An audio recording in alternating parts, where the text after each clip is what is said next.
convidar para a tela nossa querida Rita Mundim, comentarista de economia da CNN Brasil, do CNN Money. Rita, seja muito bem-vinda. Queria começar falando sobre déficit nas contas externas, 68 bilhões 800 milhões de dólares no ano passado. Eu queria entender, Rita, esses déficits gêmeos, eles são bivitelinos ou univitelinos? Boa essa. Olha, a questão do déficit, né, nós tivemos no ano passado, se você for olhar, o que mais influenciou no crescimento desse déficit foi exatamente uma diminuição no superávit da balança comercial. E a balança comercial ela foi impactada, sim, pelo tarifaço de Trump. Então, houve uma queda no superávit da balança de quase 10%. E foi isso que aumentou esse déficit. Mas se a gente olhar ao longo do tempo, nós tivemos lá em 2014 que esse déficit é o maior desde 2014. 2014, 15, 16, a gente passou por aquela crise horrorosa aqui no Brasil. Né? Lá, a gente estava falando lá em 2000 e Dilma. O déficit lá foi de 110 bilhões. Depois, a gente tem um déficit em 2019, aí a pandemia, de 63,9.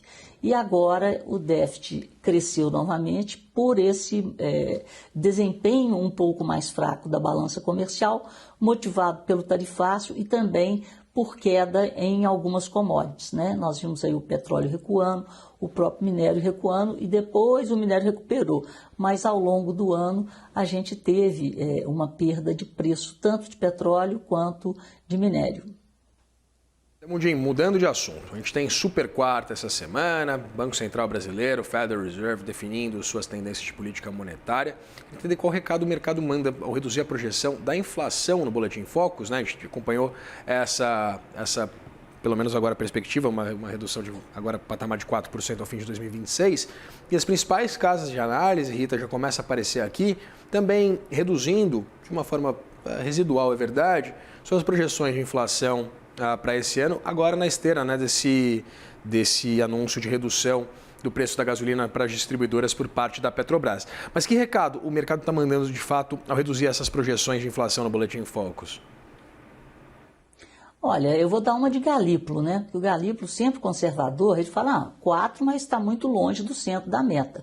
E quando a gente olha, o Banco Central trabalha, o horizonte relevante do Banco Central é 2027. E se a gente olha para as projeções de 2027 feitas pelo próprio mercado, o que a gente vê é a manutenção da taxa a 3,80, acima, inclusive, das próprias projeções do Banco Central, que espera chegar em 2027 com uma taxa muito mais próxima do centro da meta. Então, o Banco Central tem sido conservador. E por isso que eu acho que 4, nós estamos muito mais próximos do teto da meta do que do centro da meta. Então, nós estamos a meio ponto do teto e a 1 ponto do centro. E o Banco Central tem dito sempre que ele está perseguindo o centro da meta. Então, é bom a gente olhar, sabe, quando o Banco Central solta lá o relatório de mercado, o Boletim Focus, vamos mirar 2027. Quando o mercado começar a reduzir as projeções para 2027, aí sim nós estamos em um ambiente em que o Banco Central e o mercado estão falando a mesma língua e enxergando a inflação mais próxima do centro da meta, que é isso que o Banco Central persegue. Então, essa redução aí da gasolina, tem que ver o que vai chegar no bolso do consumidor, né? Eu acho que não dá para comemorar ainda não. E a gente tem que sempre ter em mente que o governo não faz a parte dele. O governo não faz a parte dele em ter uma política fiscal mais rígida, em mirar um equilíbrio fiscal e parar de criar mecanismos de impulsionar consumo. Então, o Banco Central pisa no freio, o governo continua pisando no acelerador e nós estamos em ano eleitoral. Daí esse conservadorismo do Banco Central e essa preocupação que o Banco Central já escreveu na ata, né, que a política fiscal e a política monetária elas têm que ser convergentes. E não é isso que nós temos no Brasil agora. Né, Rita, a gente tem acompanhado o Banco Central ser bastante vocal por meio de seus canais oficiais de comunicação acerca dessa ausência de qualquer tipo de interesse por parte do governo em engendrar qualquer tipo de reforma do ponto de vista das contas. Mas pensando, Rita, nessa aposta majoritária do mercado, né, de uma manutenção na reunião agora da próxima quarta-feira e um início, pelo menos, de um ciclo de cortes em março, eu queria entender o que deve sinalizar por meio desses canais de comunicação oficiais, né, seja pela ata, seja pelo comunicado do Copom, o próprio Comitê de Política Monetária acerca dessa possibilidade. Dado essa postura bastante conservadora, Galípolo deve dar pelo menos uma indicação de que a porta está aberta ou ele vai deixar isso somente para março? A gente tem que ver os dados do mercado de trabalho, né? Porque o que mais preocupa o Banco Central é o tal do hiato positivo. Então, você tem uma economia crescendo acima da capacidade dela de crescimento. E isso pressiona preços. Então, você tem uma demanda mais aquecida do que deveria ser. Então, se o mercado de trabalho der sinais de arrefecimento, aí sim, ou pelo menos ficar ali estável, né? Porque o mercado de trabalho está com uma força danada. Então, o que o Banco Central olha são duas coisas.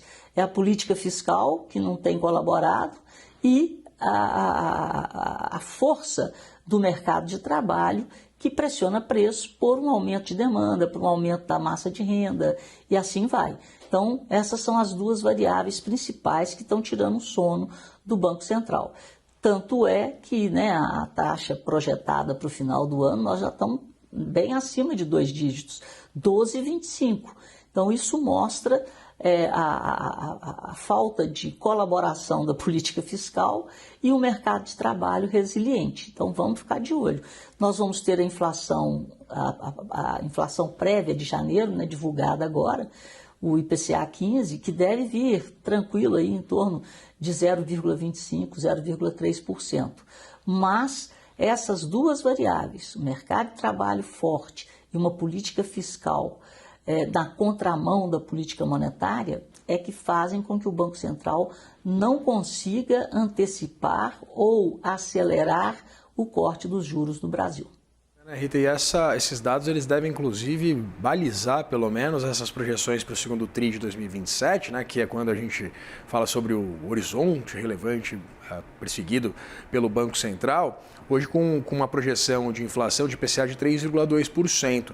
Dá para a gente pensar que a partir da consolidação, da confirmação desses dados que devem ser trazidos pelo IPCA de janeiro, né, a gente consiga ter pelo menos um fator mais sólido para que o Banco Central comece esse ciclo de cortes? Pois é, e o mercado tem que perceber isso, por isso que estou te falando. O próprio mercado está projetando a inflação para 2027, no final de 2027, a 3,8%, né? Acima da própria projeção do Banco Central. Então, não existe esse ambiente ainda no Brasil capaz de fazer com que essa expectativa de inflação seja ancorada. Então, o que o Banco Central busca é ancorar essa expectativa inflacionária, para que a inflação possa convergir para o centro da meta. E, como eu disse no começo, vou dar uma de Galípolo, e o Galípolo sempre fala, o Banco Central ele não tem que perseguir o teto, ele tem que perseguir o centro da meta, que é 3%. Conversei aqui com Rita Mundino, nosso Insights do Mercado. Rita, sempre um prazer dividir tela com você. Até mais. Até mais.